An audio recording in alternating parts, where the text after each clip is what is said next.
Zinātnieki esot izpētījuši, ka Baltijas jūra esot jaunākā jūra uz Zemes, tomēr viena no piesārņotākajām visā pasaulē. Līdz ar to, gatavojoties lielajai talkai, Ogres novada pašvaldība izsludināja radošo darbu konkursu par tēmu Tīra Baltijas jūra sākās tavā vannas istabā.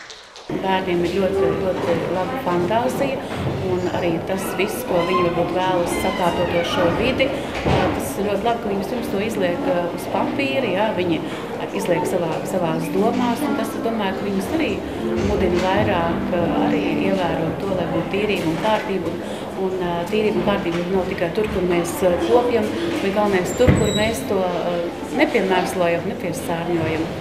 Jau otro gadu aizdomāties par saviem un ģimenes ikdienas paradumiem, kā arī attieksmi pret vidi bija aicināti Ogres novada bērni vecumā no 5 līdz 13 gadiem. Un nolēmām visa klase piedalīties. Aizsūtījām darbiņas un visi bērni piedalījās. Domrakstus gan mēs neuzrakstījām, cerējām, ka uzrakst, bet ne. Šodien notalkojām un tagad braucām atkal uz pasākumu. Ļoti patika. Kopumā piedalījās 172 bērni, vairāk nekā no 10 mācību iestādēm, kuri ar vecāku un skolotāju palīdzību iesniedza 150 darbus. Ko ir tavs dzejols?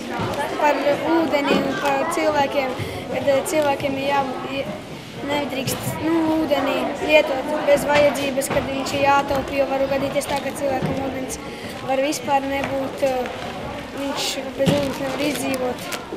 Zīmējumā mēs zīmējam vannas istabas durvju atslēgas caurumi, pa kuru redzama ir Baltijas jūra. Lielākoties bērni bija izvēlējušies zīmēt, bet neskatoties uz to, darbu vidū bija 4 stāsti, 8 dzejoļi un 2 pasakas.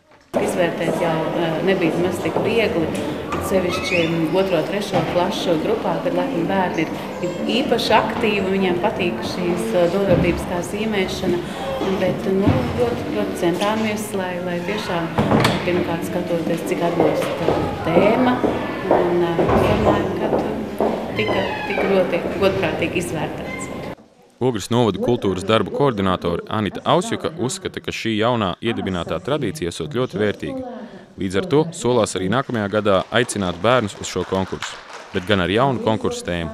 Irina Ohota, Artis Supe, Ogres televīzija.